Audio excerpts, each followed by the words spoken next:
শ্রীলঙ্কার সিগিরিয়ায় রাবণের একটি প্রাসাদে লিফটের খোঁজ পাওয়া গেল।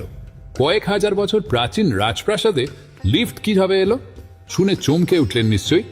আসুন সনাতন ধর্মকথার আজকের এই ভিডিওতে তৎকালীন সময়ে বিজ্ঞান চর্চার ব্যাপারে আলোচনা করা যাক। সনাতন ধর্ম ছাড়া আর কোনো ধর্মে বিজ্ঞান, সাহিত্য ও সংস্কৃতির আলো ঠিকমতো পৌঁছয়নি। আর সনাতন ধর্ম প্রাচীনকালে বিজ্ঞান চর্চায় কতটা উন্নত ছিল তা বোঝা যায় লঙ্কাপতি রাবণের সাম্রাজ্য দেখলে। পবিত্র কোরআনে কোনো বৈজ্ঞানিক ব্যাখ্যা আছে কিনা সঠিক জানা যায় না, কিংবা জানা গেল তার সত্যতা কতটা সে বিষয়ে কোনো প্রমাণ আজ অবধি পাওয়া যায়নি।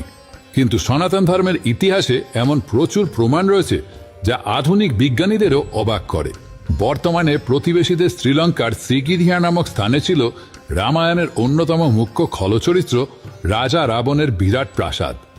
এছাড়াও বাদুল্লা, অনুরাধাপুরা, ক্যান্ডি, পোলোনাড়ুয়া এবং নুয়ারা এরিয়া জুড়ে সাম্রাজ্য বিস্তার করেছিলেন লঙ্কাধিপতি রাবণ। কথিত আছে রাজা রাবণের লঙ্কা ছিল সোনা দিয়ে মোড়ানো। শুনতে খানিক অবাক লাগলেও পরবর্তীকালে অর্থাৎ ব্রিটিশ আমলে আমরা দেখেছি ভারতকে সোনার পাখি বলা হতো, কারণ ভারতের কাছে ছিল অজস্র সম্পদ। মুসলিম শাসক মাহমুদ 17 বার ভারত আক্রমণ করেছিলেন স্রেফ সোনা গয়না লুট করে নিয়ে যাওয়ার জন্য। এত লুটপাট চালিয়েও ভারতের সম্পদের ভাড়ার শূন্য হয়ে যায়নি। তাহলে আরও প্রাচীনকালে ভারতের কাছে কত সোনা মজুদ ছিল তা আন্দাজ করার মতো সংখ্যায় হয়তো এখনো অবধি আবিষ্কার হয়নি। যে দেশে এত পরিমাণ সোনা রয়েছে সেই দেশের একজন শক্তিশালী, জ্ঞানী এবং স্বয়ং মহাদেবের ভক্ত রাবণের প্রাসাদ সোনা দিয়ে তৈরি না হওয়ার কোনো কারণ নেই। শৌখিন রাজা রাবণ নিজের বৈভব প্রদর্শন করার জন্যই নিজের রাজপ্রাসাদের প্রতিটা স্তম্ভ সোনা দিয়ে নির্মাণ করিয়েছিলেন। শুধু তাই নয়, তার সাম্রাজ্যের বিভিন্ন গুরুত্বপূর্ণ স্থানে তৈরি হওয়া স্মৃতিসৌধ কিংবা ভাস্কর্য সবেতেই ছিল সোনার আধিক্য।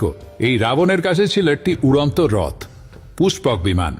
ব্রিটিশ বিজ্ঞানীদের একটি দল এমন একটি রথের সন্ধান পেয়ে খোঁজ চালিয়েছিল এবং লোকমুখে শোনা যায় কোনো এক অজ্ঞাত কারণে সেই রথ ধ্বংস হয়ে যায়। বলা হয় ব্রিটিশ সৈন্যরাই এই পুষ্পক বিমান ধ্বংস করে দেন। এর পিছনে একটি বড় কারণ হলো, যদি পুষ্পক বিমানের কথা সর্বসাধারণের কাছে চলে আসতো তাহলে এটা প্রমাণ হয়ে যেত যে সনাতন ধর্ম বিজ্ঞানে ঠিক কতটা উন্নত ছিল। রাবণের এই রথ শুধু উড়তেই পারত না, অস্ত্রসজ্জার জন্য বিশেষ জায়গা তো ছিলই, এমনকি অস্ত্র নিক্ষেপ করার ব্যবস্থাও ছিল এই পুষ্পক রথের মধ্যে। এবার আসি রাবণের প্রাসাদের কথায়। বিরাট বড় একটি পাথরের ওপর অবস্থিত ছিল রাবণের প্রাসাদ। এই প্রাসাদে ঢুকতে গেলে 1000টি সিঁড়ি চড়তে হতো।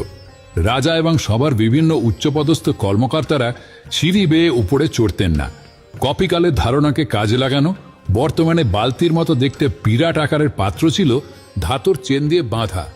এই পাত্রের মধ্যে চড়ে বসত রাবণ এবং অন্যান্য সভাসদগণ। তারপর সেটি দৈহিক শক্তি প্রয়োগ করে কুয়ো থেকে জল তোলার মতো করে তুলে নিতেন প্রাসাদের নিচু স্তরের কর্মীরা। এই পুরো ব্যবস্থাটি অনেকটা আধুনিক যুগের লিফট ব্যবস্থার মতোই। শুধু তাই নয়, 4টি এয়ারপোর্ট ছিল রাবণের। সেখানে বিভিন্ন আকারের রথ রাখা হতো।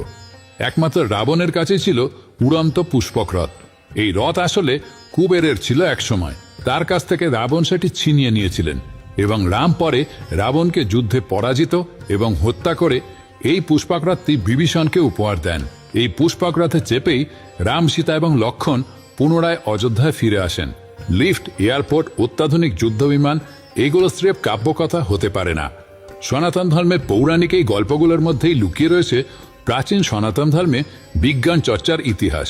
বিজ্ঞান মানেই আলো, আর সনাতন ধর্মই হলো একমাত্র আলোর উৎস।